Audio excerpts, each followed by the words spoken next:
Hello students, नमस्कार। GK with नंदन शर्मा की इस ऑफिशियल यूट्यूब चैनल पे आप सभी का हार्दिक अभिनंदन।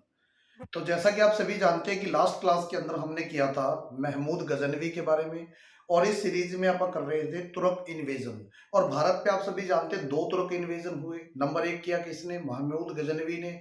और नंबर दो कौन करेगा? मोहम्मद गौरी करेगा। और डेफिनेटली आप इस सीरीज को आगे बढ़ाएंगे, मोहम्मद गौरी के अटैक्स के बारे में जानेंगे और कैसे आगे दिल्ली सल्तनत की स्थापना हुई, इस चीज को अपन मतलब डीपली से करेंगे। इससे पहले आपने भारत पे अरब इन्वेजन किया और मोहम्मद बिन कासिम के बारे में किया। तो आज की इस क्लास के अंदर आप बहुत कम टाइम के अंदर ज्यादा से ज्यादा फैक्ट्स क्लियर करेंगे। और आपने डेफिनेटली इस क्लास को बहुत अच्छे से लगाना है। आप किसी भी स्टेट गवर्नमेंट का एग्जाम दे रहे हो, आप सेंट्रल गवर्नमेंट का एग्जाम दे रहे हो, एसएससी वगैरह, आपको ये वीडियो बड़ी हेल्पफुल रहेगी बेटा। ठीक है, चलिए हेडिंग डालिए तुर्क इन्वेजन।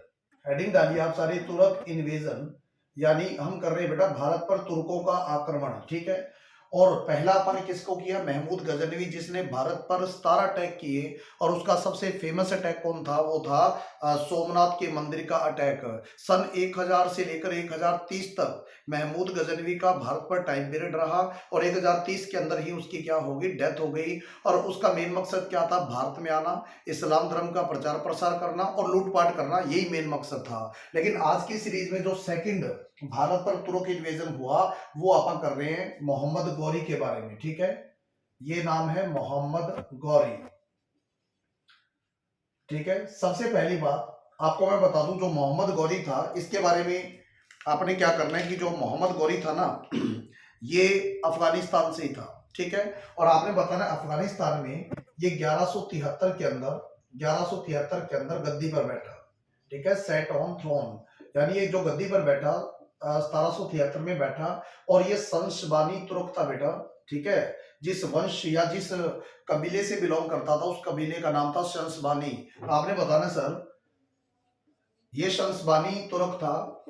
ठीक है, और अगर आप बात करें तो अफगानिस्तान से बिलोंग करता था। और जिस अगर बात करें डायनेस्टी से था, उसका नाम था गौर। ठीक है, ये मोहम्मद गौरी मतलब जिस डायनेस्टी से था, जिस डायनेस्टी से था उस डायनेस्टी का नाम क्या था बेटा? गौर। गौर इसकी डायनेस्टी का नाम था।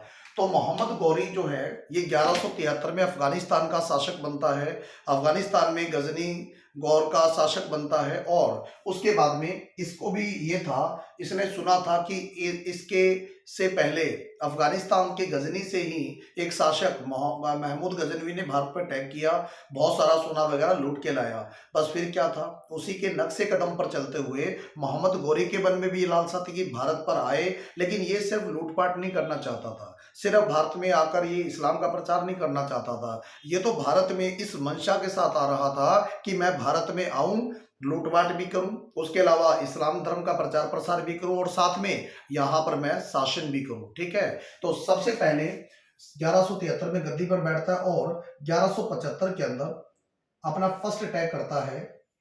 अपना फर्स्ट अटैक करता है किस पर बेटा? मुल्तान के ऊपर। ठीक है, क्योंकि उस समय मुल्तान जो था वो भारत का हिस्सा था, और इसी मुल्तान को मोहम्मद बिन कासिम ने सिटी ऑफ गोल्ड कहा था। इसी जो मुल्तान को जो है ना, अपने मोहम्मद बिन कासिम ने क्या कहा था? सिटी ऑफ गोल्ड कहा था। और इसी मुल्तान में कर्माठी मुसलमान रहते थे। इसी मतलब मुल्तान में कर्माठी मुस्लिम्स रहते थे, और कर्माठी मुसलमान पे अटैक करता है और इनको हरा देता है। ठीक है, 1175 में इसने भारत पे पहला अटैक किया, और कहां पर किया? ये किया कश्मीर के अंदर या मुल्तान के अंदर। जो अगर आप बात करें कर्माठी मुसलमान थे, इन पे ये अटैक किया और इनको हरा देता है कौन? मोहम्मद गौरी। इसके बाद में इसने ये सुना था कि महमूद गजनवी का सबसे फेमस अटैक कौन सा था? वो था आपका सोमनाथ मंदिर का अटैक। फिर क्या था, इसने भी अपना अभियान सोमनाथ मंदिर की तरफ किया, गुजरात की तरफ किया। और आपने बताना सर 1178 ईस्वी के अंदर, 1178 ईस्वी के अंदर इसने अटैक किया मोहम्मद गौरी। ठीक है, यहां आप करेंगे मोहम्मद गौरी, वहां महमूद गजनवी था, या मोहम्मद गौरी अटैक डाउन गुजरात। ठीक है, ये गुजरात पे अटैक करता है। मकसद क्या था? सोमनाथ मंदिर को लूटना। इसका भी मकसद वही था, सोमनाथ मंदिर को लूटना। लेकिन इस समय गुजरात का शासक कौन था? इस समय गुजरात का जो रूलर था, याद रखना आप सभी ने, गुजरात का रूलर था भीमा सेकंड। भीमा सेकंड। और इसी भीमा सेकंड को क्या कहा जाता था? मूलराज कहा जाता था। ठीक है, इसी भीमा सेकंड को मूलराज कहा जाता था। और ये बहुत छोटी उम्र का था। ठीक है, और कोई भी राजा जब किसी छोटी उम्र का बैठता था ना, तो कोई ना कोई उसका गार्जियन होता था। गार्जियन का मतलब क्या होता है? उसका संरक्षक, यानी उसके बिहाफ पर कोई ना कोई राज करने वाला होता था। तो भीमा सेकंड की जगह राज कौन करता था? इसकी मदर। और इसकी मदर का नाम क्या था? नाइकी देवी। इसकी मदर का नाम था नाइकी देवी। ठीक है, याद रखना, जब मोहम्मद गौरी ने अटैक किया गुजरात पे, उस समय गुजरात का शासक कौन था? भीमा सेकंड। और ये भीमा सेकंड भी किस वंश का राजा था? तो आपने बताना सर, ये भी चालुक्य वंश का राजा था। ठीक है, ये भी चालुक्य वंश का राजा था, याद रखना सभी के सभी। और इसी को मूलराज कहा जाता है, भीमा सेकंड कहा जाता है। और इसके बिहार पर रूल कौन किया करता था? इसकी माता किया करती थी, जिसका नाम क्या था? नाइकी देवी। अच्छा, ये नाइकी देवी बहुत ही टैलेंटेड महिला थी, और अपनी सूझबूझ से, अपनी मतलब टैक्टिक से ये क्या करती है? मोहम्मद गौरी को भागने पे मजबूर कर देती है, काउंटर अटैक करती है, सामने से अटैक करती है, और जिससे मोहम्मद गौरी भाग पड़ता है। लेकिन अब नाइकी देवी के मन में, भीमा सेकंड के मन में ये था कि अगर आज इसको छोड़ दिया बिना हराए, तो ये कल को फिर तंग करेगा। और इसी वजह से भीमा सेकंड की सेना ने भागते हुए मोहम्मद गौरी का पीछा किया, इसको भागने नहीं देना, इसका पीछा किया। और 1178 में ही 1178 में ही राजस्थान में एक जगह है, राजस्थान में एक जगह है जिसका नाम है माउंट आबू। ठीक है, राजस्थान में एक जगह माउंट आबू, और माउंट आबू के पास, ठीक है, माउंट आबू के पास आपने बताना सर, एक बैटल होता है। और इस बैटल के अंदर भीमा सेकंड ने, इस बैटल के अंदर भीमा सेकंड ने या मूलराज ने किसको हराया बेटा? मूलराज या भीमा सेकंड डिफीटेड किसको? तो आपने बताना है मोहम्मद गौरी। ठीक है, मोहम्मद गौरी को हरा देता है। ठीक है, कौन बेटा? भीमा सेकंड। तो क्वेश्चन कभी बनता है, भारत में सबसे पहली बार मोहम्मद गौरी को किसने हराया? तो बच्चा ना पृथ्वीराज चौहान लगा देता है, लेकिन नहीं। ठीक, क्योंकि सुना ही पृथ्वीराज चौहान के बारे में, तराइन के युद्ध के बारे में सुना, लेकिन नहीं। भारत में सबसे पहली बार मोहम्मद गौरी को हराने वाला कौन था? ये भीमा सेकंड था। और कहां पर हराया? तो आपने बताना माउंट आबू के पास हराया। और हारने के बाद मोहम्मद गौरी की एक आदत थी, ये माफी मांग लिया करता था। ठीक है ना, आज इस बार जाने दो, इसके बाद मैं कभी भी आप पे हमला करने नहीं आऊंगा। और मतलब इन्होंने क्या किया था? सबसे बड़ी गलती करी, मोहम्मद गौरी को जीवन दान दे दिया, और मोहम्मद गौरी वहां से भाग गया। और ये जो माउंट आबू है ना, ये राजस्थान में है, और इसी माउंट आबू को कहा जाता है शिमला ऑफ राजस्थान। ठीक है, इसको शिमला ऑफ राजस्थान कहा जाता है, याद रखना।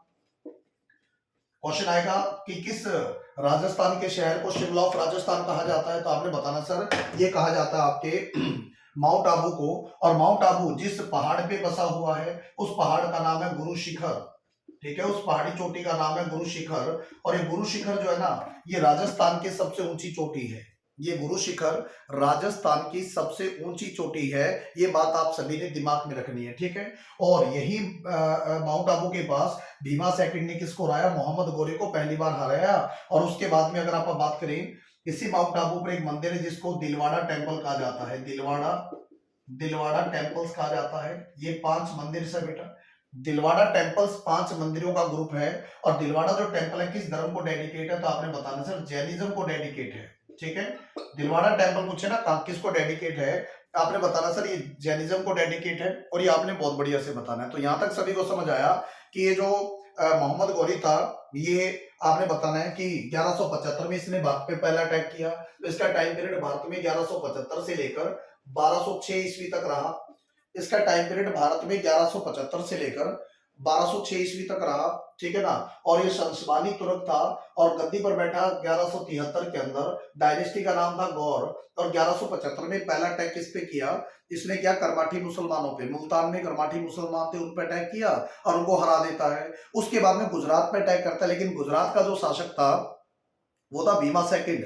और उसके बिहार पर राज कौन क्या करता था? उसकी माता, जिसका नाम था श्री नाइकी देवी। और नाइकी देवी ने अपनी सूझबूझ से इस अटैक को टाला, और ये जैसे भाग खड़ा हुआ तो इसका पीछा किया, और माउंट आबू के पास इसको हराया, और इसने माफी मांगी, इसको जीवन दान दे दिया। ठीक है ना, और ऐसा माना जाता है कि ये सबसे बड़ी इतिहास की गलती थी। जल्दी से इसको नोट कीजिएगा, फिर आगे बढ़ते हैं अपन।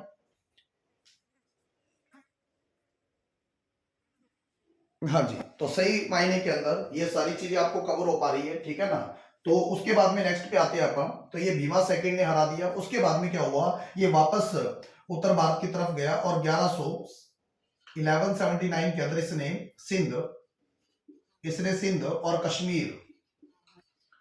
कश्मीर को जीत लिया, सिंध और कश्मीर को कॉन्कर कर लिया, जीत लिया, ठीक है ना। 1100 यानी 1179 के अंदर इसने क्या किया, सिंध को जीत लिया और अपना मतलब बार बार भारत पे अटैक किया करता था। मकसद क्या था, मकसद था भारत पे आके एक राज्य स्टैब्लिश करना, इस्लाम जो था वो एक राज्य को स्टैब्लिश करना, इसका मेन मकसद था। लेकिन उस समय भारत में जो एक एरिया था, इतना लिख पाए हो तो इसको मैं रेज कर रहा हूं, अगर आपने लिखना हो तो पॉज करके फिर लिख लेना, ठीक है। चलिए, इसके बाद में क्या था, उस समय भारत पे अजमेर, दिल्ली और सांबर, ठीक है, सांबर आपको पता है राजस्थान में है, और सांबर झील भी बड़ी फेमस है। और सांबर झील किसके लिए जानी जाती है बेटा, नमक, खारे नमक के लिए जानी जाती है, ठीक है। अब सुनो ध्यान से, उसमें भारत पे अजमेर एक जगह थी और दिल्ली एक जगह थी, और उसके अलावा अगर आप बात करें तो सांबर सांबर, और इन सभी पर अधिकार किसका था, इन सभी पर अधिकार था चौहान वंश का, इन सभी पर अधिकार था चौहान वंश का, चौहान डायनेस्टी, यहाँ पर चौहान डायनेस्टी यहाँ पर राज किया करती थी। और चौहान वंश का उस समय राजा कौन था, तो उसका नाम था बेटा पृथ्वीराज चौहान, ठीक है, पृथ्वीराज थर्ड, पृथ्वीराज थर्ड, या इन्हीं को कहा जाता राय पिथोरा, ठीक है। उस समय जो राजा था इनका नाम था पृथ्वीराज चौहान या पृथ्वीराज चौहान थर्ड थे बेटा, ये याद रखना, कई बार ऐसे क्वेश्चन आते हैं। उस समय राजा था पृथ्वीराज थर्ड या पृथ्वीराज चौहान थर्ड, और इनको राय पिथोरा भी कहा जाता है, इनको राय पिथोरा भी कहा जाता, राय पिथोरा। और इनका एक परम मित्र था, ठीक है ना, बहुत इनका लंगोटिया यार था, जिनका नाम था चंदबरदाई, चंदबरदाई, ठीक है। इनका एक परम मित्र था पृथ्वीराज चौहान का या पृथ्वीराज थर्ड का, जिसका नाम था चंदबरदाई, चंदबरदाई, और इसने किताब लिखी जिसका नाम था पृथ्वीराज रासो, ठीक है, पृथ्वीराज रासो एक किताब लिखी। और पृथ्वीराज रासो किताब जो है ये किसके जीवन पे है, ये किताब है आपके पृथ्वीराज चौहान के जीवन पे।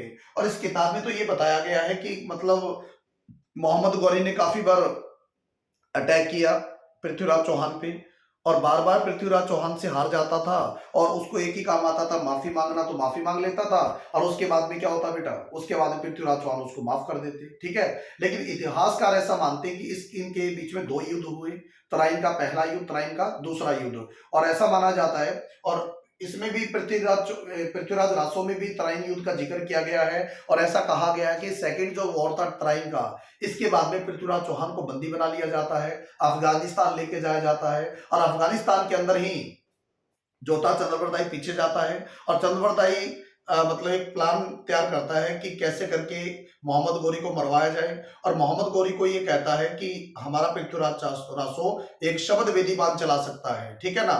तो इस तरीके से कुछ शब्द बोलता है कि 4 बांस 24 गज अंगुल अष्ट प्रमाण, और ता बैठा सुल्तान है मत चूके चौहान, ऐसा दोहा बोलता है कि मतलब इतनी इतनी दूरी पर इस डायरेक्शन में वो मोहम्मद गौरी बैठा है और वो तीर चलाता है, मोहम्मद गौरी मारा जाता है। लेकिन इतिहासकार इस घटना से सहमत नहीं है। और आपने याद रखना है कि चंद्रबरदाई जो है ना, चंद्रबरदाई पृथ्वीराज रासो लिखने वाला था और इसका परम मित्र था। लेकिन इसके बाद में अगर आप बात करें, बार बार इन पे कहते अटैक किया करता था, लेकिन आप वही युद्ध करेंगे जो आपके एग्जाम के लिए बड़ी इंपॉर्टेंट है। तो पृथ्वीराज चौहान और मोहम्मद गौरी के बीच में एक फेमस युद्ध लड़ा जाता है 1191 ईस्वी के अंदर, और इसको बोला जाता है फर्स्ट बैटल ऑफ तराइन, इसको बोला जाता है first battle of Tarain. Haryana में करनाल के पास तरावड़ी नामक स्थान है, तो फर्स्ट बैटल ऑफ तराइन यहां पर लड़ा जाता है। और किस किस के बीच में लड़ा जाता है, ये युद्ध लड़ा जाता है पृथ्वीराज थर्ड यानी पृथ्वीराज चौहान या राय पिथोरा और किसके बीच में, आपने बताना सर, मोहम्मद गौरी के बीच में लड़ा जाता है। और इस युद्ध का नतीजा क्या निकला, इस युद्ध का नतीजा निकला पृथ्वीराज चौहान ने किसको हराया, पृथ्वीराज चौहान ने डिफीटेड मोहम्मद गौरी। इस युद्ध से इतिहासकार सहमत है कि इस युद्ध में मोहम्मद गौरी बहुत बुरे तरीके से हारा, ठीक है ना। और पृथ्वीराज चौहान मारने ही वाला था मोहम्मद गौरी को, तो मोहम्मद गौरी ने माफी मांग ली एक बार फिर, ठीक है, जो कि उसकी आदत थी। माफी मांगने के बाद में पृथ्वीराज चौहान एक चौहान वंश का राजा था, राजपूत राजा था, और इन्होंने उसको माफ कर दिया और मोहम्मद गौरी वहां से चला गया, ठीक है ना। लेकिन इसी के साथ एक कहानी में ट्विस्ट आता है। ट्विस्ट क्या आता है, उस समय जो था भारत में एक एरिया था जिसका नाम था कन्नौज। कन्नौज और कन्नौज उत्तर प्रदेश में है। और कन्नौज में एक वंश राज किया करता था जिसका नाम था गढ़वाल वंश। ठीक है, गढ़वाल वंश, गढ़वाल डायनेस्टी। और यहां गढ़वाल डायनेस्टी का राजा कौन था? राजा था जयचंद। ठीक है, गढ़वाल डायनेस्टी का राजा था जयचंद। और जयचंद की एक डॉटर थी, एक पुत्री थी जिसका नाम था संयोगिता। इस डॉटर का नाम क्या था? संयोगिता। और संयोगिता का प्रेम प्रसंग किसके साथ था? वो था पृथ्वीराज चौहान के साथ। ठीक है, और प्रेम कई बार विनाश का कारण बन जाता है, जो कि यहां बनेगा। प्रेम जो होता है ना, कई बार विनाश का कारण बन जाता है, जो कि यहां बनेगा। और अब जो पृथ्वीराज चौहान था, ये युद्ध जीत लेता है और मोहम्मद गौरी हार के चला जाता है। लेकिन अब क्या होता है, पृथ्वीराज चौहान का जो ध्यान था इस गौरी से हट जाता है। और किस गौरी पे लग जाता है? इस गौरी पे लग जाता है। प्रेमिका थी, इस गौरी पे अपना ध्यान लगा लेता है। लेकिन पीछे जो मोहम्मद गौरी था ये फिर साजिशें बुनने लग जाता है। और कहा जाता कि ये जो आपका जयचंद था, इस जयचंद ने अपनी पुत्री का स्वयंवर किया। यानी उस समय राजा रजवाड़ों में एक प्रथा थी कि बेटी अपना वर खुद ही चुन सकती थी। और जयचंद जो था वो काफी नाराज रहता था पृथ्वीराज चौहान से। इस वजह से सभी राजा रजवाड़ों को बुलाता है, लेकिन पृथ्वीराज चौहान को नहीं बुलाता। और पृथ्वीराज चौहान का अपमान करने के लिए गेट के ऊपर पृथ्वीराज चौहान की प्रतिमा लगा देता है। ठीक है, लेकिन जब रानी संयोगिता, राजकुमारी संयोगिता माला लेके आती है, लेकिन माला किसी को नहीं पहनाती। वो माला किसको पहना देती है? वो माला पहना देती है गेट के ऊपर रखे पृथ्वीराज चौहान के स्टैचू को। और उसके बाद में कहा जाता है कि पृथ्वीराज चौहान संयोगिता को लेके मतलब उससे शादी कर लेता है और उसको वहां से निकाल के ले जाता है। और इस घटना से जयचंद बड़ा ही शुभ था, बड़ा ही दुखी था, बड़ा ही गुस्से में था। और वो बदला लेना चाहता था। किसके साथ? वो बदला लेना चाहता था पृथ्वीराज चौहान के साथ। और ऐसे में पृथ्वीराज, ये जो जयचंद था, किसका साथ देता है? मोहम्मद गौरी का साथ देता है। और एक बार फिर मोहम्मद गौरी शक्तिशाली रणनीति के साथ 1192 में फिर आता है। 1192 में फिर आता है और लड़ा जाता है सेकेंड बैटल ऑफ तराइन। ठीक है ना। प्रेम विनाश का कारण, प्रेम अच्छा है लेकिन प्रेम विनाश का कारण बनता है। अति प्रेम नहीं होना चाहिए और हमेशा अपने टारगेट पे ध्यान देना चाहिए। तो मोहम्मद पृथ्वीराज चौहान ने पहले युद्ध में तो एक अच्छे राजा का धर्म निभाया, लेकिन सेकंड युद्ध में उसको चाहिए था कि मोहम्मद गौरी की रणनीतियों पे ध्यान रखता, उसकी गतिविधियों पे ध्यान रखता। लेकिन सेकंड जो बैटल हुआ तराइन का, इस युद्ध के अंदर मोहम्मद गौरी डिफीटेड। इस युद्ध के अंदर मोहम्मद गौरी डिफीटेड पृथ्वीराज चौहान। पीआरसी का मतलब पृथ्वीराज चौहान, इसको हरा देता है। इतिहासकार ये कहते हैं इस युद्ध में धोखाधड़ी का प्रयोग किया गया था। किसके द्वारा? वो किया गया था मोहम्मद गौरी के द्वारा। अगर आप बात करें लड़ते हुए नहीं, इस युद्ध के अंदर मतलब लड़ाई का मौका बहुत कम मिला था। रात के अंधेरे में अटैक किया गया था पृथ्वीराज चौहान की सेना पे, जो सेना सो रही थी। ठीक है, एक बार तो मोहम्मद गौरी ये कहता है कि मैं, जैसे सेकंड बैटल में इनका आमना सामना होता है ना, उस दौरान एक घटना घटती है। पृथ्वीराज चौहान से मतलब धोखाधड़ी का प्रयोग करता है मोहम्मद गौरी। जाता है मोहम्मद गौरी और क्या कहता है कि मैं तो आपसे संधि करने आया हूँ। ठीक है ना, मैं तो आपसे क्या करने आया हूँ बेटा? संधि करने आया हूँ। और ऐसे में वो संधि के नाम से जो पृथ्वीराज चौहान के खेमे में खुशी हो जाती है, रात को जश्न मनाती है। लेकिन जश्न मना के खा पी के सारे सो जाते हैं सैनिक। लेकिन रात के अंधेरे में सोए हुए सैनिकों पे अटैक कौन करता है? मोहम्मद गौरी। और धोखे से अटैक करके पृथ्वीराज चौहान को हरा देता है। और 1192 में कहा जाता है कि पृथ्वीराज चौहान ये राय पिथौरा को क्या कर देता है बेटा? मार देता है। लेकिन इसमें साथ किसने दिया? इसमें साथ एक गद्दार ने दिया। गद्दार कौन था बेटा? जयचंद। और 1192 के अंदर मोहम्मद गौरी डिफीट करता है पृथ्वीराज चौहान और पृथ्वीराज चौहान को क्या कर देता है बेटा? मार देता है। और इसी के साथ 1192 के अंदर, ठीक है ना, 1192 के अंदर इस्टेब्लिश हो जाता है मुस्लिम रूल बेटा। ठीक है ना, मुस्लिम रूल इन इंडिया। क्वेश्चन आएगा, भारत में मुस्लिम रूल को स्थापित करने का श्रेय किसको जाता है? ये जाता है किसको? तो आपने बताना मोहम्मद गौरी को जाता है। ठीक है, यहां तक सभी को समझ आया। 1192 में तराइन का युद्ध हुआ। और अजमेर जो है ये राजस्थान में है। और अजमेर जो सेंटर पॉइंट पे राजस्थान में, इसलिए अजमेर को कहा जाता है, अजमेर जो है ना राजस्थान के बिल्कुल सेंटर में, मध्य में है। और सबसे ज्यादा आसपास के जिलों की बाउंड्री अजमेर से लगती है, इसलिए अजमेर को कहा जाता है हार्ट ऑफ राजस्थान। ठीक है, हार्ट ऑफ राजस्थान यानी राजस्थान का दिल कहा जाता है किसको बेटा? अजमेर को कहा जाता है। अब यहां तक सभी को समझ आया। बैटल ऑफ तराइन पहला कब हुआ? 1191। दूसरा बैटल कब हुआ? 1192। किस किस के बीच में? पृथ्वीराज चौहान और मोहम्मद गौरी के बीच में। पहला युद्ध किसने जीता? पृथ्वीराज चौहान ने जीता। दूसरा युद्ध किसने जीता? तो वो जीता बेटा, आपने बताना मोहम्मद गौरी। और वजह क्या थी? वजह काफी हद तक सहयोगिता और उसका प्रेम, ठीक है। लेकिन अकेली सहयोगिता को दोष देना ठीक नहीं है, क्योंकि पृथ्वीराज चौहान को दूरदर्शी होना चाहिए था और मोहम्मद गौरी की गतिविधियों पर ध्यान रखना चाहिए था। इसके बाद बहुत पराक्रमी राजा थे पृथ्वीराज चौहान, बहुत ही पराक्रमी राजा थे, लेकिन इस एक चूक ने पूरे भारत को आगे काफी वर्षों तक गुलाम, मतलब दूसरे देशों के रूलर्स या मुस्लिम रूल भारत पे चला। अब बात आती है इसके बाद में 1192 के बाद में, जैसे 1192 में मोहम्मद गौरी भारत आया ना, इसके साथ एक सूफी संत भारत आए, ठीक है। आपने बताना सर 1192 में जैसे ये भारत आया तो 1192 के अंदर 1192 में एक सूफी संत भारत आया जिसका नाम था शेख, इसका नाम था शेख मोइनुद्दीन, इसका नाम था शेख मोइनुद्दीन चिश्ती। और ये भारत में आने वाला पहला सूफी संत था बेटा। क्वेश्चन आएगा भारत में सूफीज्म की शुरुआत किसने करी? तो वो करी शेख मोइनुद्दीन चिश्ती। और सबसे पहले भारत में कौन सा फर्स्ट लिखेंगे? First Sufi Sant in India. Bharat में आने वाले पहले सूफी संत कौन थे? शेख मोइनुद्दीन चिश्ती। किसके साथ भारत आए? मोहम्मद गौरी के साथ भारत आए, ठीक है ना। किसके साथ भारत आए? मोहम्मद गौरी के साथ भारत आए। कौन बेटा? शेख मोइनुद्दीन चिश्ती। और ये पहले सूफी संत थे, भारत में आने वाले पहले सूफी संत थे। और इन्होंने अपना कोटेज बनाया, कोटेज होती कुटिया, कहां पर बनाई? अजमेर के अंदर, ठीक है ना। अजमेर में अपनी कोटेज बनाई, कुटिया बनाई, अजमेर में ही रहने लगे। और इनको सुल्तान ऑफ हिंदुस्तान कहा जाता है, ठीक है। इनको सुल्तान, इन्हीं को कहा जाता है सुल्तान, सुल्तान ऑफ हिंदुस्तान, याद रखना, इन्हीं को ही कहा जाता है सुल्तान ऑफ हिंदुस्तान। और ये पहले सूफी संत थे इंडिया के अंदर। और अपनी कुटिया कहां बनाते हैं? अजमेर। और अजमेर को ही मैंने आपको बताया क्या कहा जाता है? अजमेर को ही कहा जाता है हार्ट ऑफ राजस्थान, यानी हार्ट ऑफ राजस्थान, यानी राजस्थान का दिल कहा जाता है। और एक बात और याद रखना, अजमेर में ही इनकी जो समाधि है उसको बोला जाता है दरगाह अजमेर शरीफ, इसी को बोला जाता है दरगाह अजमेर शरीफ।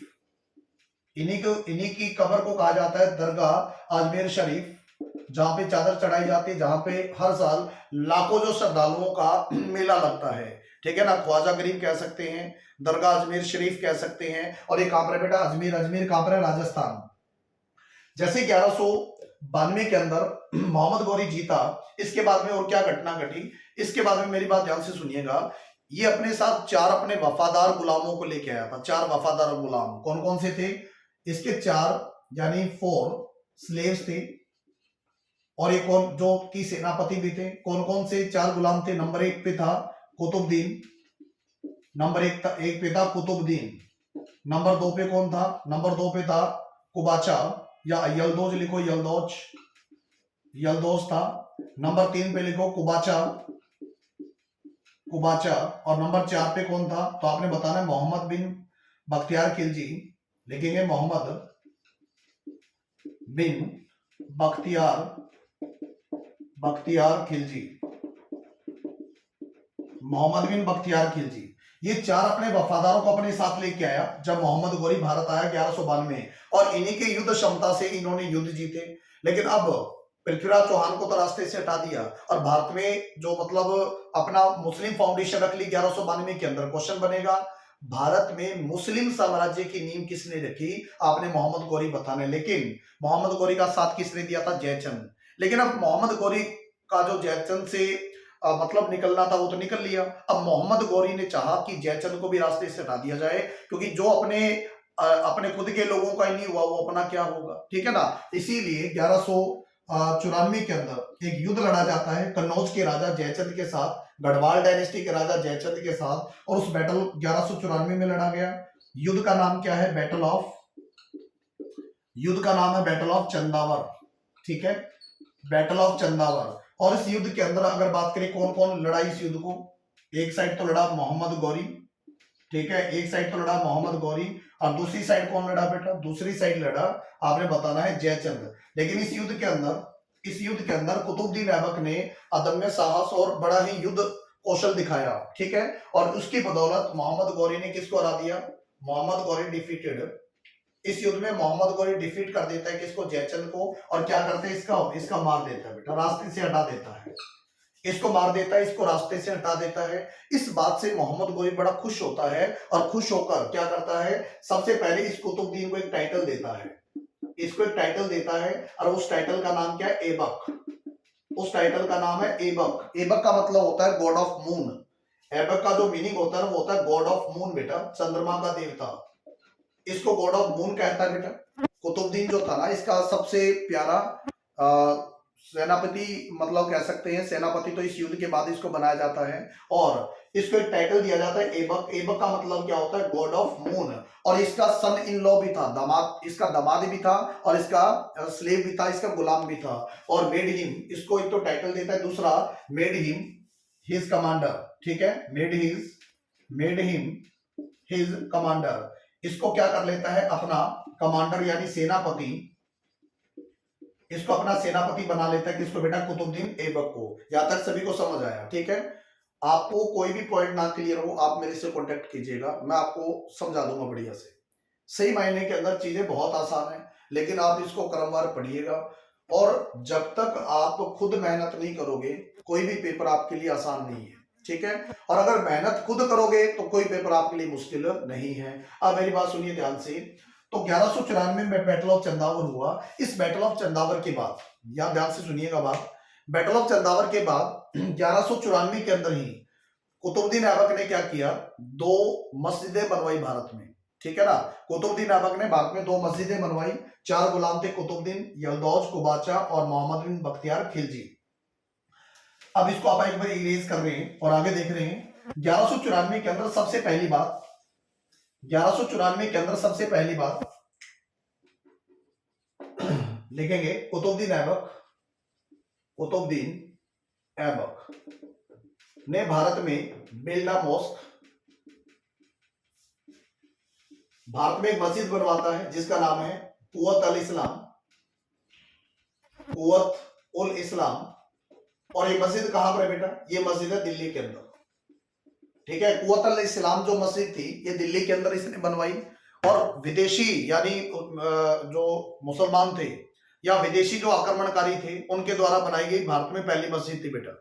वैसे तो भारत की पहली मस्जिद चेरामुन जुम्मा थी, लेकिन वो थी केरला में। लेकिन विदेशी यानी बाहरी जो मुसलमान अटैक करने भारत में आए उनके द्वारा बनाई गई भारत में पहली मस्जिद का नाम क्या था? कुव्वत अल इस्लाम। और ये मस्जिद कहां पर बनाई? और ये मस्जिद बनाई गई दिल्ली के अंदर।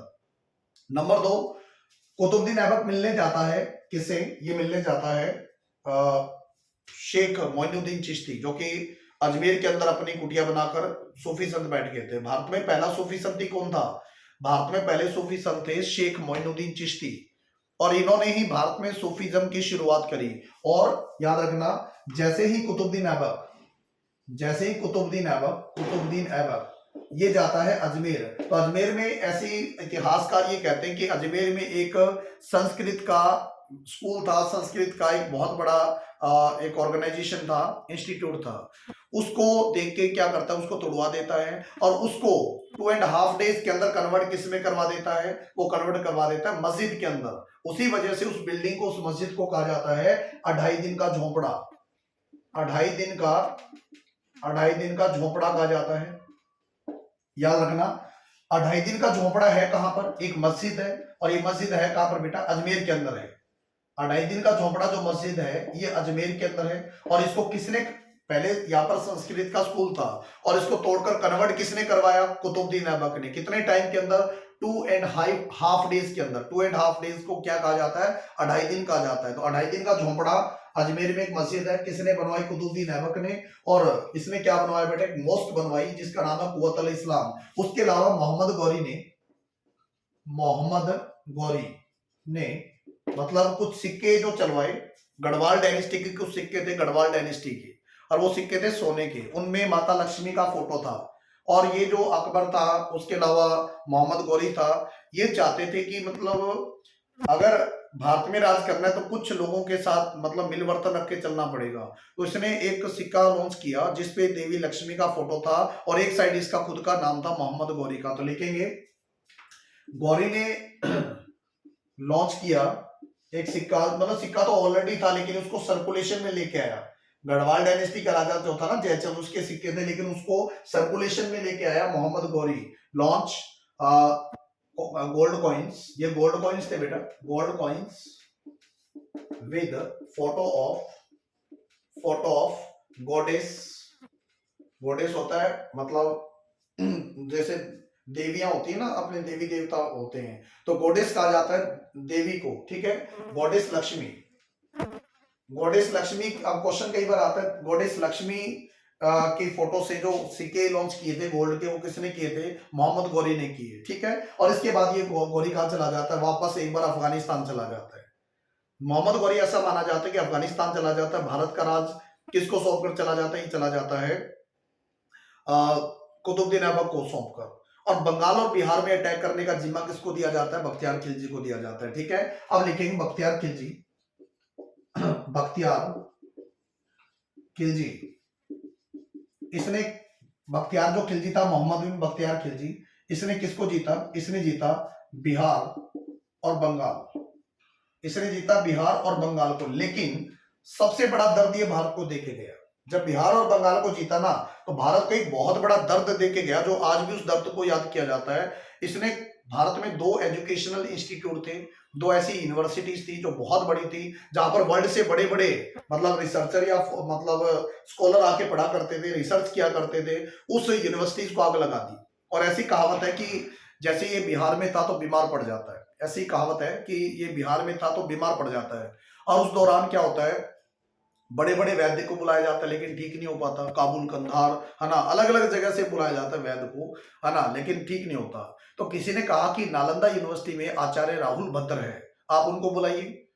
आचार्य राहुल भद्र जी को बुलाया जाता है और उसके अलावा उनसे ट्रीटमेंट लिया जाता है। और कहा जाता है कि एक वार्निंग दी जाती है कि ट्रीटमेंट किसी भी भारतीय सिस्टम के अनुसार नहीं होना चाहिए। तो उन्होंने कहा कि आप कुरान दे दीजिए, और कहा जाता है कुरान के पन्नों पर कुछ केमिकल्स लगा दिए जाते हैं, मतलब रसायन लगा दिए जाते हैं, दवाइयां लगा दी जाती है, ताकि कुरान पढ़ेंगे तो वो किसी न किसी प्रकार से हाथ को टच होगा, हाथ कभी कभी मुंह के लगेगा, जिससे वो रसायन आपकी बॉडी में जाएंगे और आप ठीक हो जाओगे। ऐसा ही हुआ। इस बात से बड़ा गुस्से हुआ बख्तियार खिलजी, क्योंकि वो नुस्खा जो था वो भारतीय आयुर्वेद से था, और इस बात से बड़ा दुखी हुआ, बड़ा दुखी तो क्या हुआ, गुस्से हुआ। और गुस्से में आकर उसने नालंदा यूनिवर्सिटी को आग लगा दी, जो कि भारत का बहुत बड़ा एजुकेशनल इंस्टीट्यूट था। तो याद रखना, बख्तियार खिलजी ने जीता बिहार और बंगाल, और इस दौरान बख्तियार खिलजी ने, लिखो बख्तियार खिलजी डिस्ट्रॉयड, डिस्ट्रॉयड एक तो नालंदा यूनिवर्सिटी, नालंदा यूनिवर्सिटी, ठीक है। आपने बताना नालंदा यूनिवर्सिटी जो है बिहार के नालंदा में है, और इस यूनिवर्सिटी को बनवाया किसने था? इस यूनिवर्सिटी को बनवाया था गुप्त वंश के राजा, इस यूनिवर्सिटी को बनवाया था गुप्त वंश के राजा, जिसका नाम था कुमारगुप्त फर्स्ट, कुमारगुप्त फर्स्ट ने इसको बनवाया था, ठीक है। और इसको आग किसने लगवाई? वो आग लगवाई बेटा बख्तियार खिलजी। दूसरा, बिहार में एक एजुकेशनल इंस्टीट्यूट और था, जिसका नाम था विक्रमशिला यूनिवर्सिटी, विक्रमशिला यूनिवर्सिटी। और इसको किसने बनवाया? इसको बनवाया बेटा धर्मपाल ने, इसको बनवाया धर्मपाल ने। और धर्मपाल किस वंश का राजा था? ये पाल वंश का राजा था। और पाल वंश का संस्थापक कौन था, फाउंडर कौन था? तो आपने बताना गोपाल, ठीक है। विक्रमशिला यूनिवर्सिटी बिहार में, जिसको डिस्ट्रॉय करवाया किसने? बख्तियार खिलजी ने। और इस यूनिवर्सिटी को बनवाया किसने? धर्मपाल। किस वंश का राजा था? पाल वंश का। और पाल वंश का फाउंडर कौन था? गोपाल। और ये नालंदा यूनिवर्सिटी कहां पर है? बिहार में। दोनों चीजें बिहार में है। नालंदा यूनिवर्सिटी के आज रियूम्स है, मतलब खंडर पड़े हैं, और उनको UNESCO world heritage site declare किया गया है, ठीक है। तो याद रखना, नालंदा यूनिवर्सिटी जो है बिहार में है, किसने बनवाया? गुप्त वंश के राजाओं ने बनवाया। और किस राजा ने? कुमारगुप्त फर्स्ट ने बनवाया। और इसको डिस्ट्रॉय किसने करवाया? बख्तियार खिलजी ने इसको डिस्ट्रॉय करवाया। यहां तक समझ आया होगा। इसके बाद में दिल्ली में जो मस्जिद थी ना, जिसका नाम था कुव्वतुल इस्लाम, जब मस्जिद होती है ना, उससे पहले अजान की जाती है, कॉल की जाती है, आवाज लगाई जाती है स्पीकर्स वगैरह में, ठीक है ना। देखा होगा कई बार मस्जिदों में आवाज लगाई जाती है, जिसको अजान कहा जाता है, लेकिन उस समय स्पीकर वगैरह तो हुआ नहीं करते थे। इसी वजह से कुव्वतुल इस्लाम मस्जिद के पास एक मीनार का निर्माण शुरू किया गया, ठीक है। तो लिखेंगे, तो लिखेंगे 1199 के अंदर, 1199 के अंदर, 1199 के अंदर, ठीक है, Qutubuddin Aibak, Qutubuddin Aibak started construction of, इसने शुरू कराया कंस्ट्रक्शन ऑफ कुतुब मीनार, कुतुब मीनार, ठीक है। कुतुब मीनार का जो कंस्ट्रक्शन था वो शुरू किसने करवाया? वो करवाया कुतुबुद्दीन ऐबक ने, ठीक है। और इसने किसके नेम से करवाया? कईयों को लगेगा कि इसने खुद के नेम से करवा लिया, लेकिन नहीं। कुतुब मीनार दिल्ली में है, दुनिया की सबसे ऊंची मीनार कहा जाता है Qutub Minar, UNESCO world heritage site है, दर्शनीय स्थल है। कुतुब मीनार का जो निर्माण था कुतुबुद्दीन ऐबक ने स्टार्ट करवाया, ठीक है ना। और किस मस्जिद के पास? कुव्वत अल इस्लाम मस्जिद के पास। और कुतुब मीनार का निर्माण कब शुरू करवाया? 1199। किसके नाम पर? तो कुतुबुद्दीन ऐबक के गुरु के नाम पर। और इनके गुरु का नाम क्या था? कुतुबुद्दीन। इसके गुरु का नाम था कुतुबुद्दीन बख्तियार, कुतुबुद्दीन बख्तियार अल काकी। इसके गुरु का नाम था कुतुबुद्दीन बख्तियार अल काकी। और अपने गुरु के नाम पर इसने क्या किया? इस मस्जिद का, सॉरी, इस मीनार का निर्माण शुरू करवाया, जो कि आज कुतुब मीनार के नाम से जानी जाती है। लेकिन इसका जो निर्माण था वो शुरू करवाया कुतुबुद्दीन ऐबक ने, लेकिन कंप्लीट किसने करवाया? कंप्लीटेड बाय, इसको कंप्लीट करवाया गया कुतुबुद्दीन ऐबक के एक गुलाम के द्वारा, जो कि बाद में राजा भी बना, ठीक है ना। इसका गुलाम था, इसका दामाद भी था, जिसका नाम था इल्तुतमिश। इसने इसका निर्माण कंप्लीट करवाया। एक बार क्या हुआ, इस मीनार पर बिजली पड़ी, जिसके कारण इसका एक हिस्सा टूट गया। और उसके बाद में इसको रेनोवेट किसने करवाया? ठीक है ना, इसको रेनोवेटेड बाय, तो आपने बताना है फिरोज शाह तुगलक। फिरोज शाह तुगलक ने जो है इसका मतलब रेनोवेशन करवाया, इसका पुनर्निर्माण करवाया, क्योंकि इसका एक पार्ट टूट गया था। ये आप सभी ने याद रखना है, ठीक है। और कुतुबुद्दीन बख्तियार अल काकी के नाम से मस्जिद बनी हुई है। इसके बाद में एक बार क्या होता है, 1205 ईस्वी के अंदर मोहम्मद गौरी वापस भारत आता है, ठीक है। और एक साल रुकने के बाद 1206 के अंदर जब ये वापस अफगानिस्तान जा रहा था, तो कश्मीर के पास खोखर जाति के जाटों ने इस पर अटैक किया। खोखर जाति के लोग थे, खोकर जिनको कहा जाता है, इनको किसी टाइम बड़ा सताया था मोहम्मद गौरी ने। अब जब मोहम्मद गौरी अकेला जा रहा था, इसके साथ 2-4 लोग थे, और इस बात को देखकर खोखर जाति के लोगों ने इस पर अटैक किया और इसको गंभीर रूप से घायल कर दिया। और जैसे तैसे करके इसके जो गुलाम थे इसको निकाल के अफगानिस्तान ले गए, लेकिन जख्मों के कारण ये लंबे टाइम तक सर्वाइव नहीं कर पाया। और 1206 ईस्वी के अंदर मोहम्मद गौरी डाइट, ठीक है। 1206 ईस्वी के अंदर मोहम्मद गौरी जो है इसकी डेथ हो जाती है। और इसकी डेथ के बाद सबसे बड़ा क्वेश्चन ये निकलता है कि अब इसका राजपाट कौन संभालेगा, ठीक है। सबसे जो बड़ा क्वेश्चन निकलता है कि अब आज के बाद इसका जो राजपाट है वो कौन संभालेगा, ये सबसे बड़ी बात निकल के सामने है। लेकिन अब इसके 4 मेन गुलाम थे, जिसमें से एक की डेथ हो चुकी थी, मोहम्मद बिन बख्तियार खिलजी। और इसके 3 गुलाम थे, जिसमें एक का नाम क्या था? कुतुबुद्दीन ऐबक। राजपाट बांटा गया कुतुबुद्दीन ऐबक। और दूसरा कौन था? दूसरा था यल्दौज। तीसरा कौन था बेटा? कुबाचा। ये 3 इसके गुलाम बचे। और इसके बाद बात आती है सर कि कुतुबुद्दीन ऐबक को तो दिया गया भारत का राज, कि जितना भी भारत का, दिल्ली का जितना भी राज है ये सारा कुतुबुद्दीन ऐबक को मिलेगा। और उसके बाद ये यल्दौज है, इसको काबुल और कंधार का मिलेगा, ठीक है ना। काबुल और जो कंधार है ये किसको मिलेगा? याद रखना सारे के सारे। काबुल और कंधार का जो राज मिलेगा वो मिलेगा कुबाचा को। काबुल और कंधार जो मिलेगा, आपने बताना सर। यल्दौज को तो अपन ने गजनी का देना है, रुको ये अपन सही लिखेंगे। यल्दौज को आपने दिया गजनी का राजपाट, और कुबाचा को दिया काबुल और कंधार का जो राज है वो कौन करेगा? वो करेगा कुबाचा। काबुल और कंधार अफगानिस्तान में ही है, और गजनी भी कहां पर? अफगानिस्तान में है। यल्दौज को मिला गजनी का राज, ऐबक को मिला इंडिया का राज, यानी दिल्ली पे राज कौन करेगा? कुतुबुद्दीन ऐबक। और इसके बाद में 1206 ईस्वी के अंदर दिल्ली में एक वंश की स्थापना होगी, जिसको बोलेगा स्लेव डायनेस्टी, बोला जाएगा स्लेव डायनेस्टी, यानी गुलाम वंश। और ये गुलाम वंश जो है 1206 ईस्वी में स्थापित होगा। और इसी के साथ शुरू होगा बेटा दिल्ली सल्तनत का पीरियड, ठीक है ना। इसी साथ शुरू होगा दिल्ली सल्तनत का पीरियड। और ये 1206 ईस्वी से लेकर 1526 ईस्वी तक राज करेंगे दिल्ली सल्तनत के तख्ते पे। और इस पे 5 वंश आएंगे, जिसमें पहले गुलाम वंश आएगा, फिर खिलजी आएंगे, उसके बाद में तुगलक आएंगे, उसके बाद सैयद वंश आएगा, और लास्ट में लोधी वंश आएगा। और लोधी वंश में इब्राहिम लोधी को मारकर 1526 में पानीपत की पहली लड़ाई में बाबर जो है भारत में मुगल डायनेस्टी की स्थापना करेगा। और ये हम नेक्स्ट क्लास में देखेंगे, ठीक है। और 1206 ईस्वी के अंदर आज आपने मोहम्मद गौरी की यहाँ पर जो है उसको डाइट कर दिया है। और इस क्लास को आप यहीं पर खत्म करते हैं। उम्मीद है आज की इस क्लास से आपको सीखने को बड़ा कुछ मिला है। अगर अच्छा लगे क्लास तो कमेंट कीजिएगा, सेशन को लाइक कीजिएगा और चैनल को सब्सक्राइब कीजिएगा। Thank you so much.